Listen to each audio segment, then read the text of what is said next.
Assalamualaikum warahmatullahi wabarakatuh. Perkenalkan, nama saya Noverika Rahmadani, BP 20010016. Halo, what's up guys? Ya, Adi Sanjaya. Oke, kali ini kita akan membahas mengenai akuntansi. Tanpa basa-basi lagi, langsung saja check it out.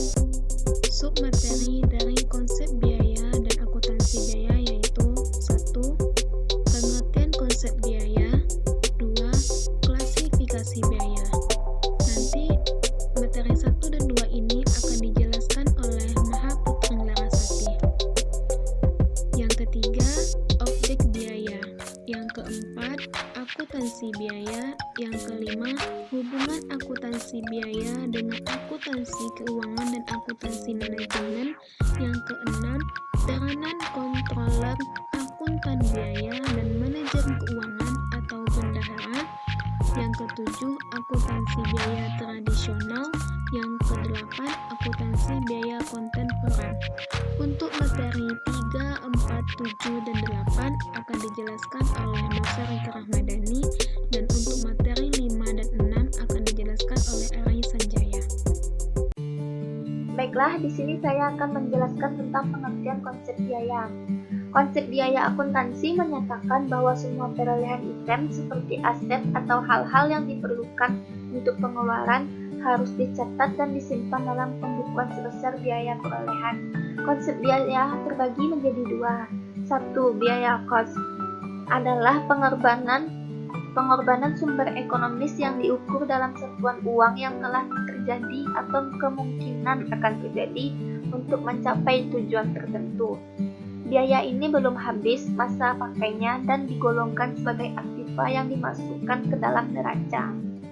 Contoh dari biaya cost yaitu persediaan bahan baku, persediaan produk dalam proses, persediaan produk selesai, supplies atau aktiva yang belum digunakan.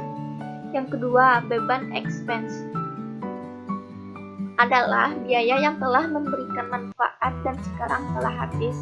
Beban ini dimasukkan ke dalam laba rugi sebagai pengurangan dari pendapatan. Contoh dari beban expense yaitu biaya beban penyusutan, beban pemasaran, beban yang tergolong sebagai biaya operasi. Kedua, klasifikasi biaya. Klasifikasi biaya atau penggolongan biaya adalah suatu proses pengelompokan biaya secara sistematis atas keseluruhan elemen biaya yang ada ke dalam golongan-golongan tertentu yang lebih ringkas untuk memberikan informasi.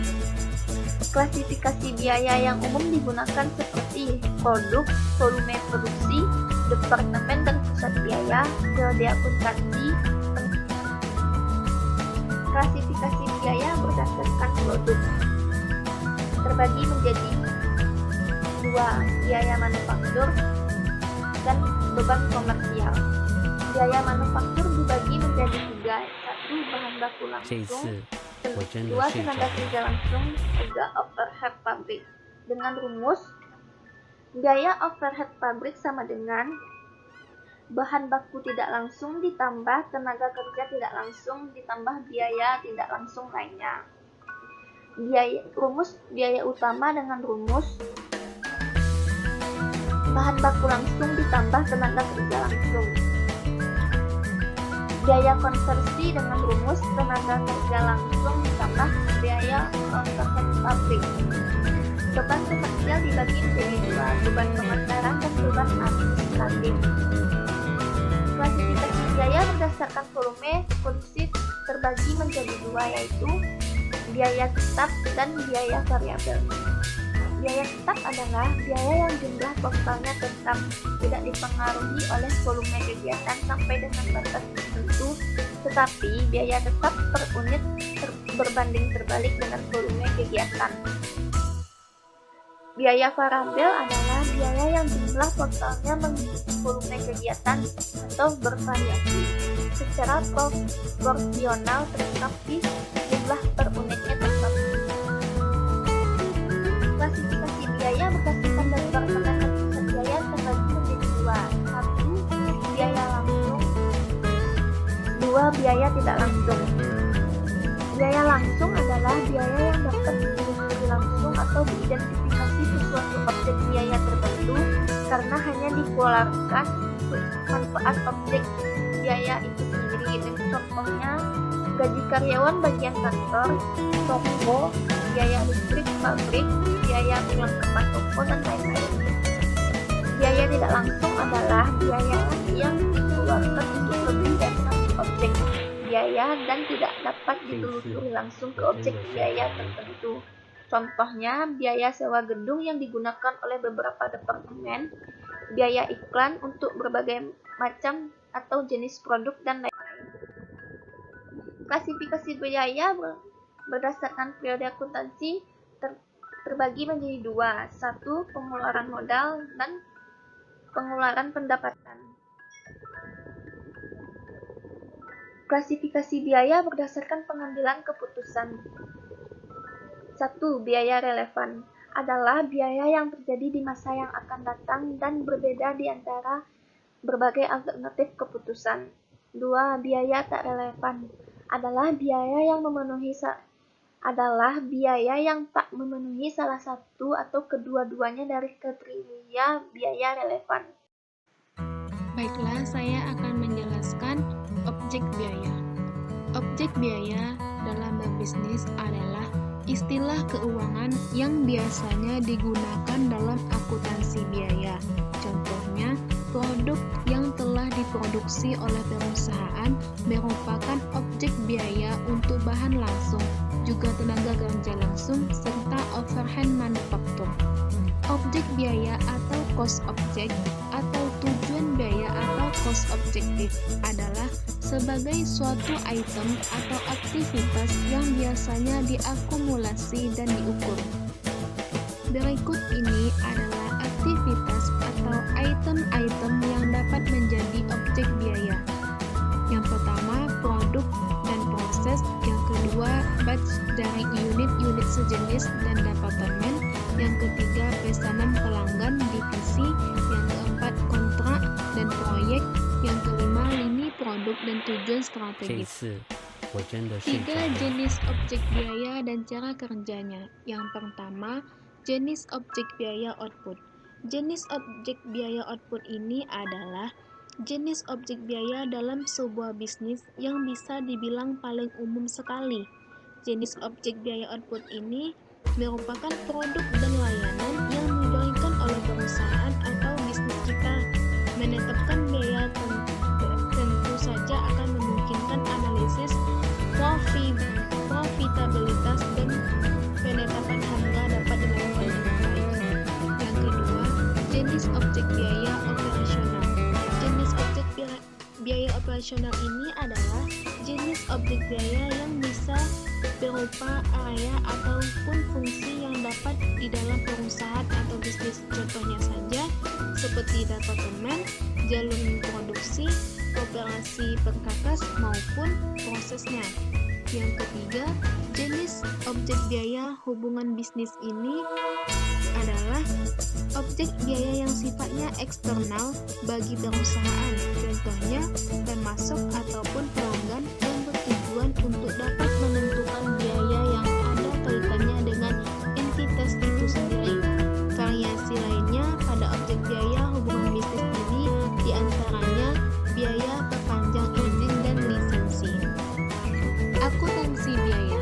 Akuntansi biaya ini adalah proses pencatatan, penggolongan, perengkasan, dan penyajian biaya perbuatan dan penjualan produk atau jasa dengan cara-cara tertentu, serta penafsiran terhadapnya. Objek kegiatan akuntansi biaya ini sendiri adalah biaya. Akuntansi biaya merupakan bagian dari akuntansi keuangan dan akuntansi manajemen. Akuntansi secara garis besar dapat dibagi menjadi 2 tipe, yaitu akuntansi keuangan dan akuntansi manajemen. Akuntansi biaya bukan merupakan tipe akuntansi itu sendiri yang terpisah dari 2 tipe akuntansi di atas, namun merupakan bagian dari keduanya. Akuntansi keuangan dan akuntansi manajemen ini mempunyai 2 kesamaan. Yang pertama, merupakan sistem pengolah informasi yang menghasilkan informasi keuangan. Yang kedua, berfungsi sebagai penyedia informasi keuangan yang bermanfaat bagi seseorang untuk mengambil keputusan.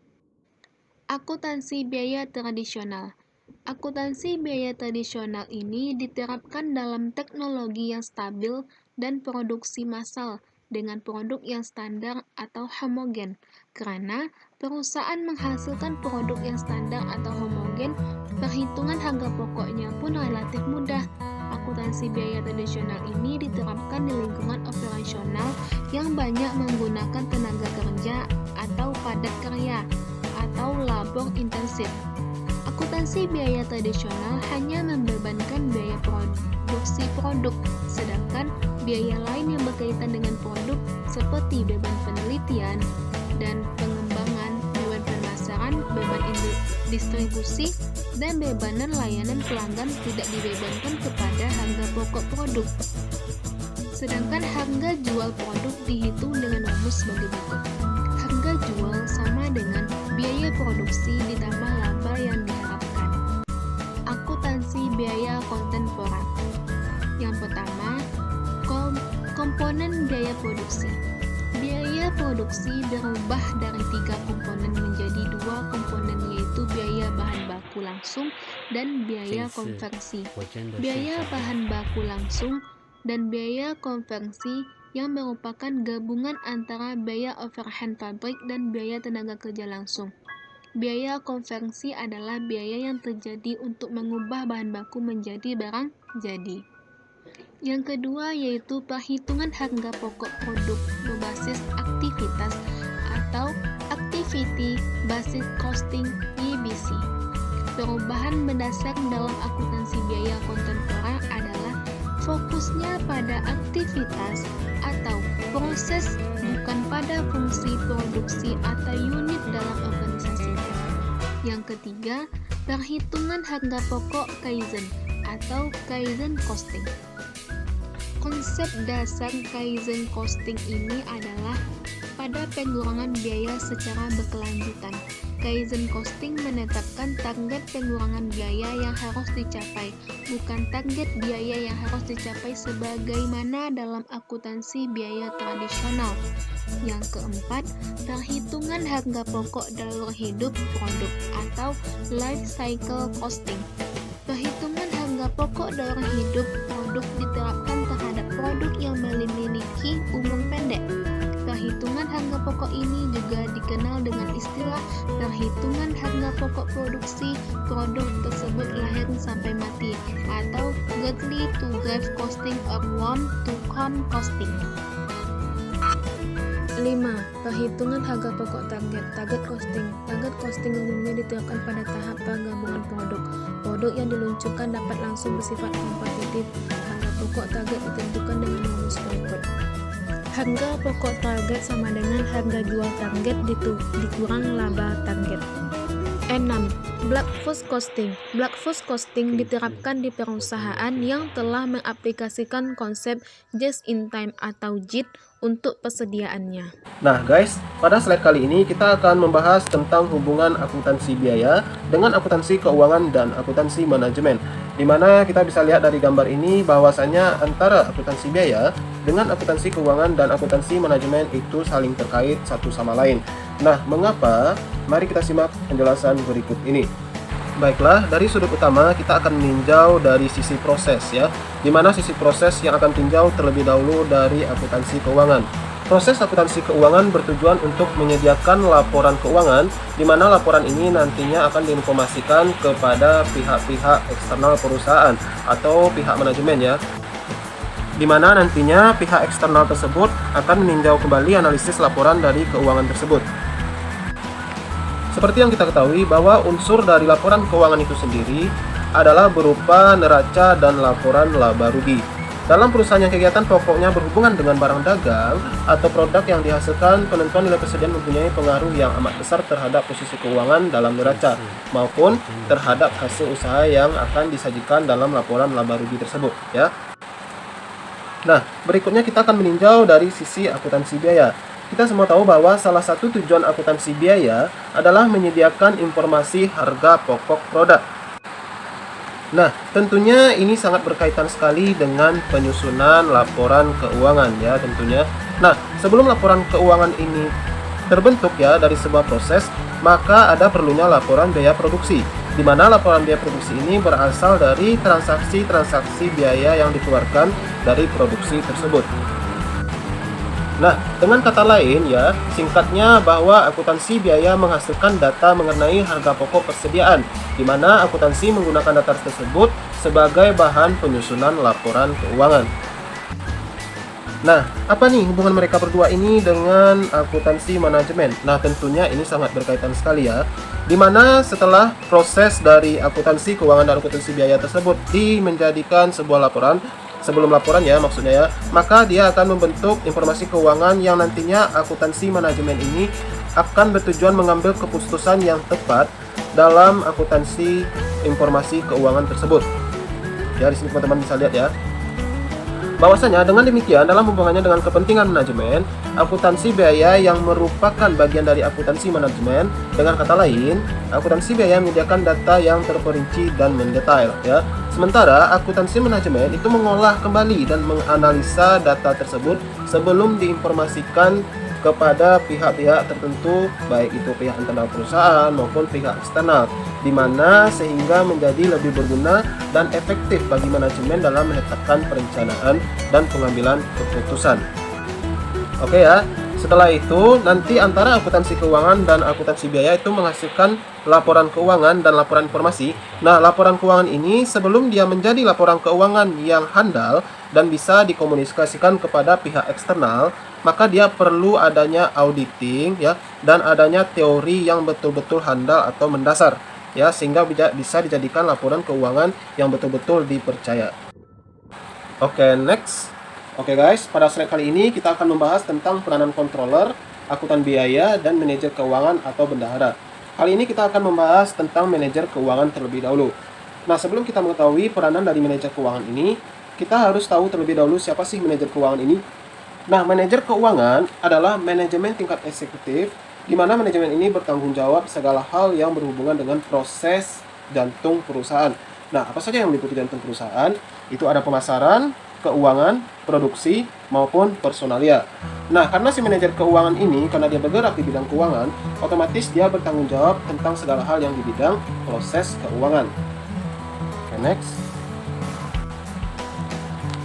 Oke guys, di sini teman-teman bisa baca ya, bahwasannya di sini ada wewenang atau authority, kemudian ada tanggung jawab, kemudian ada accountability atau akuntabilitas ya, di mana manajer keuangan ini memiliki peran terhadap tiga hal ini, di mana wewenangnya adalah kekuasaan untuk mengarahkan orang lain guna melakukan atau tidak melakukan suatu aktivitas. Jadi si bawahan dari manajer keuangan ini itu harus melaporkan apa saja yang kegiatan yang ingin dilakukan terlebih dahulu kepada si manajer keuangan sebelum si bawahannya melakukan kegiatan tersebut. Jadi wewenang merupakan kunci pekerjaan manajerial dan dasar bagi tanggung jawab ya. Kemudian tanggung jawabnya atau kewajibannya ini sangat terkait dengan wewenang atau otoritas, di mana tanggung jawab berasal dari hubungan batasan bawahan. Kemudian atasan memiliki otoritas untuk meminta orang lain melakukan pekerjaan tertentu. Jika bawahan menerima kewajiban untuk melakukan pekerjaan tersebut, maka sesungguhnya mereka menciptakan tanggung jawab mereka sendiri. Atasan bertanggung jawab atas kinerja bawahan. Jadi apapun dari keputusan si manajer keuangan itu tetap tanggung jawab si manajer keuangan, walaupun si bawahan yang melakukan, karena segala keputusan itu ditindaklanjuti oleh si manajer keuangan ya. Kemudian akuntabilitas atau accountability adalah pelaporan hasil kepada otoritas yang lebih tinggi. Nah, kita bisa lihat bahwasannya si manajer-manajer ini memiliki atasan, yaitu wakil direktur. Nantinya manajer-manajer ini termasuk manajer keuangan itu akan melaporkan hasil kegiatannya atau keputusan yang dilaksanakan sebelumnya kepada atasannya, yaitu wakil direktur. Nah, wakil direktur ini akan melaporkan kembali keputusan tersebut kepada direktur ya. Seperti itu. Oke, next. Nah, kali ini kita akan membahas tentang controller ya. Nah, siapa sih controller ini? Controller itu adalah manajer eksekutif yang bertanggung jawab atas fungsi akuntansi. Kemudian dia mengkoordinasikan partisipasi manajemen dalam perencanaan dan pengendalian, pencapaian tujuan, efektivitas kebijakan, dan menciptakan struktur organisasi dan proses. Kemudian si controller bertanggung jawab untuk melakukan observasi atau pengamatan ya atas metode perencanaan dan pengendalian di seluruh perusahaan dan mengusulkan perbaikan atas metode-metode tersebut. Nah, kemudian memberikan saran kepada manajer lainnya mengenai tindakan korektif yang harus diambil. Jadi ibaratnya controller ini bisa dikatakan sebagai dewan penasehat atau dewan pembimbing ya bagi si manajer keuangan ya. Tidak hanya untuk manajer keuangan tetapi untuk manajer lain pun bisa dikatakan juga, karena di sini katanya memberikan saran kepada manajer lainnya mengenai tindakan korektif yang harus diambil ya. Tentunya ini sangat sensitif juga bagi manajer keuangan, di mana controller ini sangat bermanfaat juga dalam proses pengambilan keputusan oleh si manajer keuangan. Oke, kita lanjut. Nah, kali ini kita akan membahas tentang peranan si akuntan biaya. Ya, di sini saya sudah menyediakan beberapa bagan ya, mungkin teman-teman bisa lihat ya. Di sini ada siklus pembuatan produk tentang dan juga ya siklus akuntansi biaya pada perusahaan manufaktur ya. Di sini yang saya contohkan adalah pada perusahaan manufaktur. Di mana penentuan harga pokok, pembelian bahan baku dibeli. Ya, teman-teman bisa baca ya di sini ya. Kemudian kita lanjut. Nah, peranan dalam akuntan biaya tidak hanya membantu mengumpulkan, menyajikan ataupun menganalisis dari informasi mengenai biaya dan manfaat, membantu manajemen untuk menyelesaikan tugas-tugas berikut ya. Jadi si akuntan biaya ini tidak hanya mengumpulkan, menyajikan atau menganalisis dari data, melainkan yaitu yang pertama ada penganggaran atau budgeting ya, di mana di sini tugasnya merencanakan anggaran di mana bayar operasi nantinya pada saat kondisi kompetitif dan ekonomi yang telah diprediksi sebelumnya. Kemudian tugas dan peran selanjutnya adalah pengendalian biaya atau controlling cost, di mana menetapkan metode perhitungan biaya yang memungkinkan pengendalian aktivitas, mengurangi biaya seminim mungkin, dan memperbaiki kualitas. Kemudian ada lagi yang ketiga, itu penentuan harga, di mana dalam peran ini si akuntan biaya mengendalikan kuantitas isi persediaan, menentukan biaya setiap produk atau jasa yang dihasilkan untuk penetapan harga, dan mengevaluasi kinerja dari suatu produk, departemen, dan divisi. Kemudian ada lagi peranan yang keempat, itu dalam penetapan laba, di mana si akuntan biaya ini dia menentukan laba perusahaan dan menentukan biaya untuk periode akuntansi 1 tahun atau periode lain yang mungkin jangka waktunya itu lebih singkat. Kemudian yang kelima itu ada memilih di antara alternatif ya, di mana dalam perusahaan tersebut mungkin ada keraguan atau kebimbangan ya dalam menentukan biaya. Nah, di sini si akuntan biaya ini memprediksi sedetail-detailnya bahwasanya dia memilih 2 atau lebih alternatif jangka pendek atau jangka panjang yang berpengaruh pada pendapatan dan biaya. Oke guys, berakhir sudah pembahasan kita kali ini. Terima kasih sudah menonton dan jangan lupa subscribe, like, and share ke teman-teman media sosial kamu, karena berbagi hal yang bermanfaat itu sangatlah indah. Thank you and see you.